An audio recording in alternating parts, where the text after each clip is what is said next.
Last class leave किया तो वहीं से फिर से स्टार्ट कर रहे हैं। क्या बताया था कि एक डाइलेक्ट्रिक स्लैब को जिसका डाइलेक्ट्रिक कांस्टेंट कितना है के, इसकी वैल्यू जो है डाइलेक्ट्रिक कांस्टेंट की, ये डाइलेक्ट्रिक कांस्टेंट इसका के है, राइट। और इसको हमने दो प्लेट्स के बीच डाल दिया, ठीक है। दोनों प्लेट, एक रेड वाला एक ग्रीन वाला जो है, ठीक है, इस दोनों के बीच हमने डाला है इसको, ठीक है। डाइलेक्ट्रिक कांस्टेंट क्या है के। प्लेट्स का एरिया जो है, प्लेट्स का एरिया ए ही है, और चार्जेस जो है वो वही है आपका, क्या, प्लस क्यू माइनस क्यू, और दोनों के बीच का डिस्टेंस भी वही है। डिस्टेंस कितना है, तो डी है हमारा। अभी क्या होता है कि अभी कैपेसिटेंस पे क्या इफेक्ट होगा, ठीक है।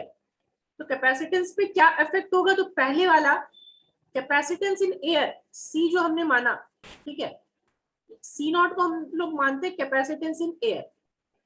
कैपेसिटेंस मतलब, कैपेसिटेंस इन एयर का मतलब हुआ कि जब आपका ये प्लेट नहीं था, ठीक है, तो सी नॉट की वैल्यू क्या हो गई, epsilon naught A by D, ठीक है। After inserting plate, after inserting plate, तो प्लेट इंसर्ट करने के बाद क्या हो जाएगा, capacitance is CM, capacitance is CM. अब सीएम क्या है भाई, तो सीएम यहां से आ गया आपका capacitance in medium, CM is equals to capacitance in, इनके तरफ से आवाज आ रहा है, म्यूट कीजिए।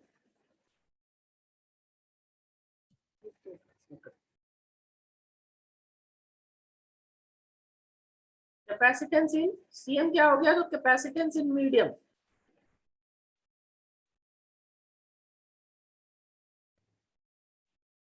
अब मीडियम में जाने के बाद क्या हो जाता है, तो जो सीएम की वैल्यू हो जाएगी, देखो सीएम की वैल्यू एप्सिलॉन नॉट की जगह पे क्या हो जाएगा, epsilon M, epsilon M A divided by D, क्योंकि एरिया और डिस्टेंस तो चेंज नहीं हुआ है। एप्सिलॉन एम की वैल्यू होती है epsilon not epsilon R into A by D, और एप्सिलॉन आर को ही हम लोग क्या बोलते हैं, आप ही लोग बताओ, एप्सिलॉन आर का ही क्या दूसरा नाम है,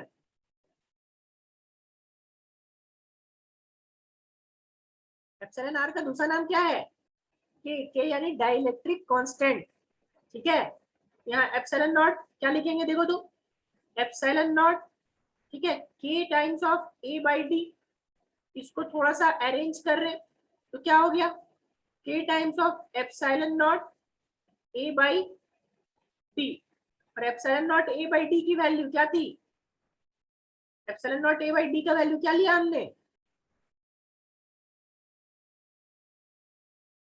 सी नॉट, या तो सी बोलो या तो सी नॉट बोलो। सी नॉट इसलिए बोला ताकि आपको याद रहे कि आपका वो एयर में, ठीक है।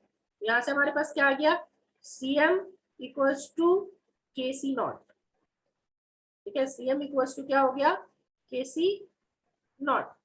अब के की वैल्यू आपको दी हुई होगी, उसके अकॉर्डिंग हम लोग कैपेसिटेंस इन मीडियम निकाल देंगे, ठीक है। सी एम की वैल्यू क्या, के सी not.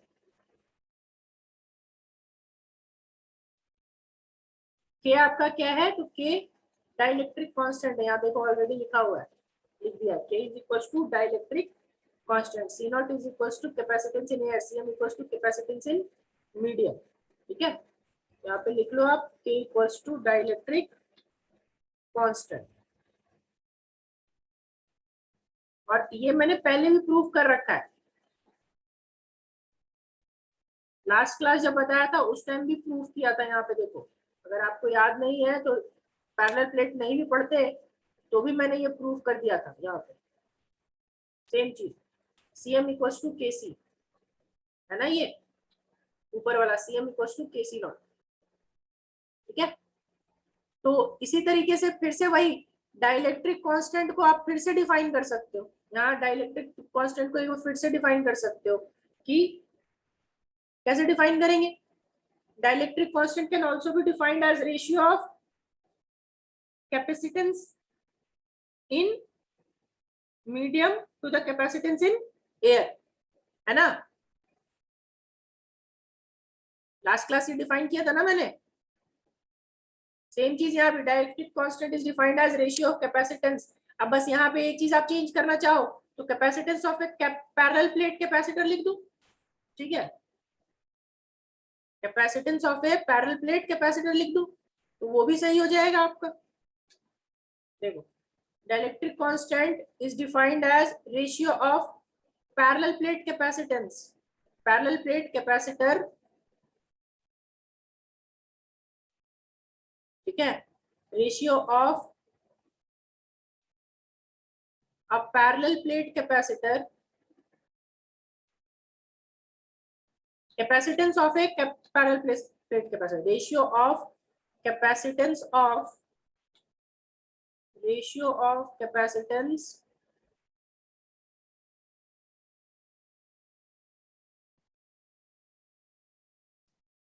of a parallel plate capacitor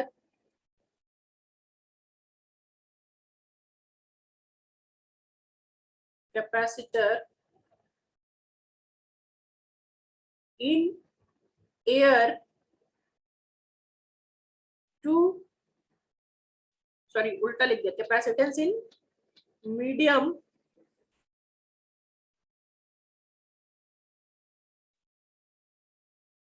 to capacitance in air, ठीक है। दोनों ही हम लोग पैरेलल प्लेट के टर्म्स में लिख लिए बस। Dielectric constant defined as ratio of capacitance of a parallel plate capacitor in medium to capacitance in air, ठीक है। नाउ तीसरा नोट का तीसरा पॉइंट में ध्यान रखना कि क्या होता है, जो डाइलेक्ट्रिक कांस्टेंट फॉर मेटल्स होता है, डाइलेक्ट्रिक कांस्टेंट फॉर मेटल्स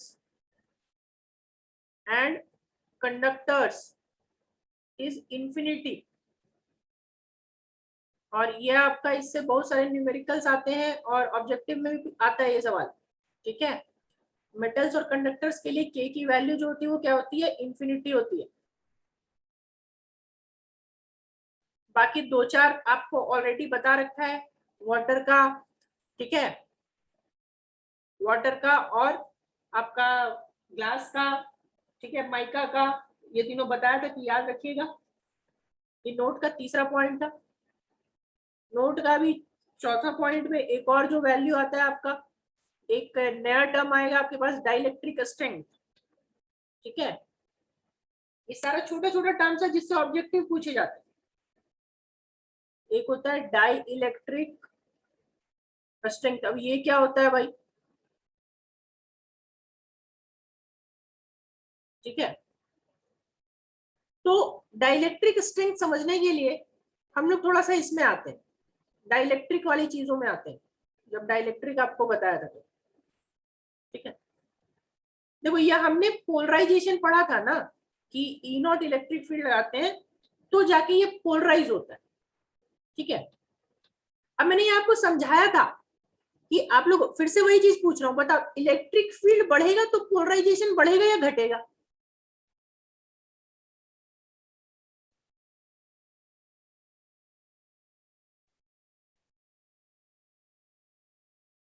सबका जवाब नहीं आ रहा। इलेक्ट्रिक फील्ड बढ़ेगा तो पोलराइजेशन के साथ क्या होगा?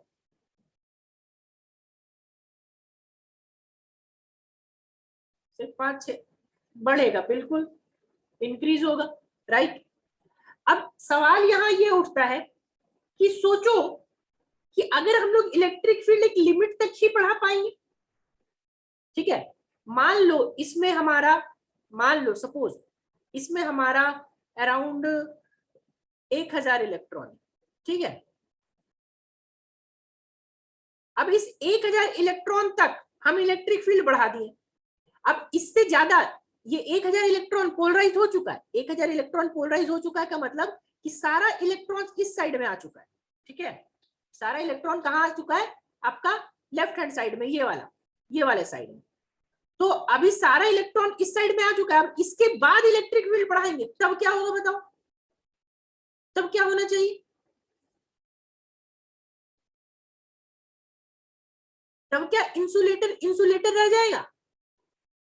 मुझे ये जवाब चाहिए क्या कि अब इंसुलेटर, अब सोचो इंसुलेटर का मतलब ये था कि वेरी फ्यू फ्री इलेक्ट्रॉन्स, लेकिन जब इलेक्ट्रिक फील्ड पूरा बढ़ा दिए तो सारा का सारा इलेक्ट्रॉन इधर आ गया और सारा इलेक्ट्रॉन कंडक्ट करने गया, क्या अब इंसुलेटर इंसुलेटर रह जाएगा?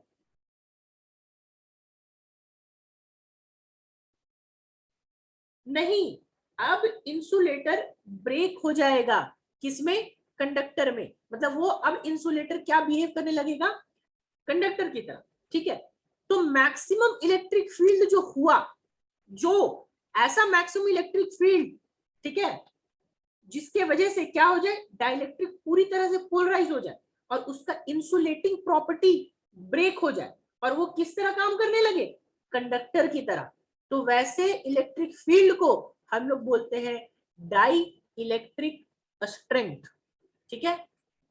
वापस से रिपीट कर रहा हूं, सबको इसको अच्छे से सुनिएगा।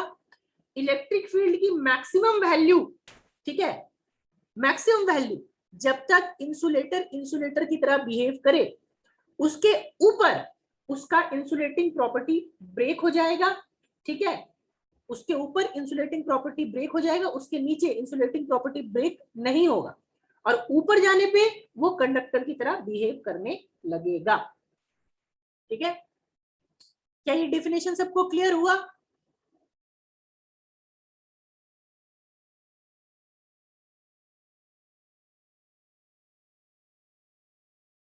मोर ऑप्शन में सब बताइए यस और नो करके।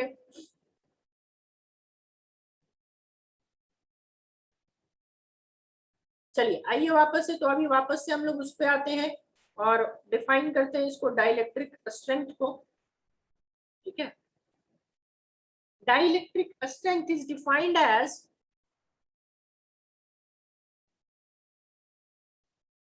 is defined as the maximum value of electric field या फिर maximum electric field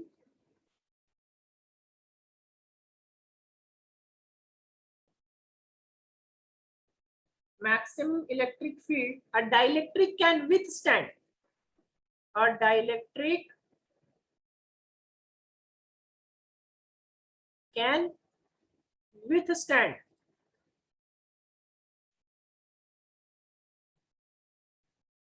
without breaking of its without breaking of its insulating property, मतलब मैक्सिमम वैल्यू जिसके नीचे वो इंसुलेटर की तरह बना रहे, उसके ऊपर वो क्या बन जाएगा? Conductor. Without breaking of its insulating property is known as dielectric strength. देखो अभी क्या है कि एयर जो है, एयर भी हमारा किस तरह काम करता है, वो भी एक तरह का इंसुलेटर है, ध्यान रखना। एयर भी क्या है? एक तरीके का इंसुलेटर है और उसका भी डाइलेक्ट्रिक स्ट्रेंथ होता है। तो एयर का जो डाइलेक्ट्रिक स्ट्रेंथ होता है वो होता है 3 × 10⁶, ठीक है। यानी कि अगर उससे ज्यादा इलेक्ट्रिक फील्ड कहीं से आ जाए तो एयर में भी करंट चार्ज फ्लो करने लगेगा, वो भी आपका कंडक्टर की तरह बिहेव करेगा। The dielectric strength the dielectric strength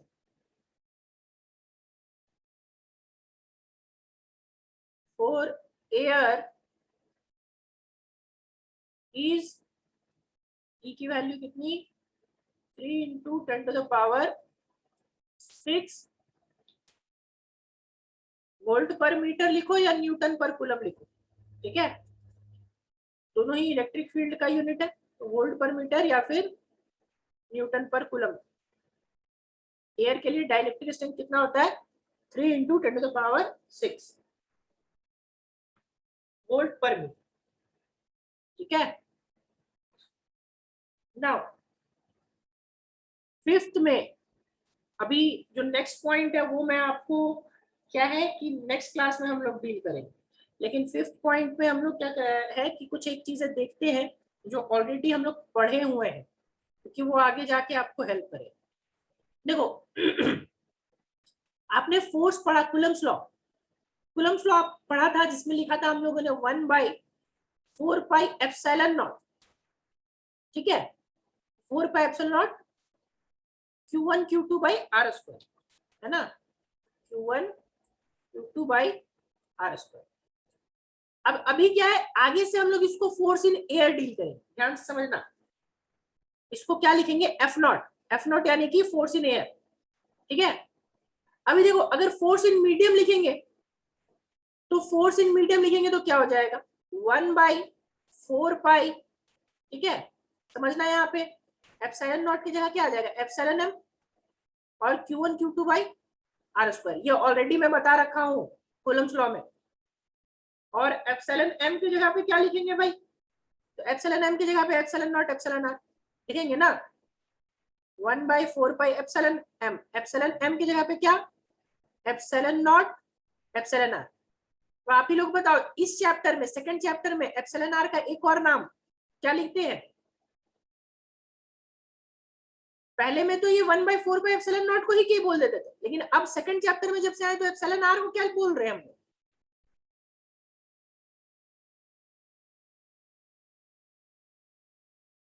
के, राइट, डाइलेक्ट्रिक कांस्टेंट। तो देखो तो जरा सा हम लोग यहाँ पे क्या कर रहे हैं, यहाँ पे हम लोग लिखेंगे FA या फिर F0। अब मैं दोनों को डिवाइड कर रहा हूँ, तो F0/FM करोगे, ठीक है, F0/FM देखो ये Q1 Q2 by r² Q1 Q2 by r² cut जाएगा, 1/4 epsilon not 1/4 epsilon not cut जाएगा, तो F0/FM का वैल्यू आएगा 1 डिवाइडेड बाई 1/εr आएगा ना, और यहां से क्या हो जाएगा εr चला जाएगा ऊपर, और इसी εr को हम लोग क्या बोलते हैं k, ठीक है, तो k बोलते हैं। तो यहां से आप फाइनल हमारे पास क्या आएगा, देखो तो यहां से फाइनल हमारे पास क्या हो जाएगा वैल्यू, तो फाइनल वैल्यू आएगा हम लोग का FM इक्वल्स टू F0/k, है ना। ये पहले इस पे न्यूमेरिकल भी करवाया था ऑब्जेक्टिव में, ठीक है। इससे आपको साथ में याद होना चाहिए कि इलेक्ट्रिक फील्ड, इलेक्ट्रिक फील्ड की वैल्यू कितनी होती थी, FM इक्वल्स टू Q ही होता है ना। तो अगर यहाँ पे आप लिखोगे Q times of EM is equals to क्या हो जाएगा Q टाइम्स ऑफ E0/k, यानी कि किसी मीडियम में जो इलेक्ट्रिक फील्ड की वैल्यू होगी वो कितनी हो जाएगी EM is equals to E0/k, dielectric डालने के बाद। अगर डाइलेक्ट्रिक आप डाल देते हो तो इलेक्ट्रिक फील्ड की वैल्यू भी चेंज होती है, कितनी चेंज होगी E0/k। क्या यहाँ तक सबको क्लियर है, हम लोग मेन ये सारा डेरिवेशन किए ये वैल्यू लाने के लिए, ये वैल्यू हम लोगों को याद होना चाहिए। क्या ये वैल्यू क्लियर हुआ सबको, EM की वैल्यू E0/k कैसे आया,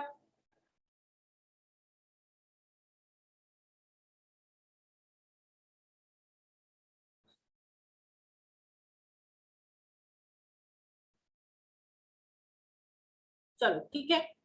और आज हम लोग इतना ही रखेंगे, आज के लिए आपका क्या कहते हैं, मैं यहाँ पे क्या करूंगा लास्ट में, इसमें हम लोग क्वेश्चन एक हम लोग देखते हैं, क्वेश्चन में आप लोग को देता है, ये प्रूव करके आना, इसके बाद डाउट्स लेते हैं। क्वेश्चन अब आपको प्रूव करना है, ठीक है, prove that,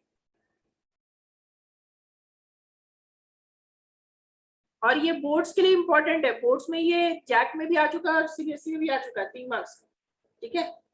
prove that 1 farad is very bigger unit, prove that 1 farad is very bigger unit of capacitance, ठीक है, मतलब जो हमने लिया 1 फैराड वो बहुत बिगर यूनिट है। ये कैसे प्रूफ हम लोग करेंगे, ये आपको प्रूफ करना है। ठीक है, कोशिश कीजिएगा, बाकी मैं तो बताऊंगा ही।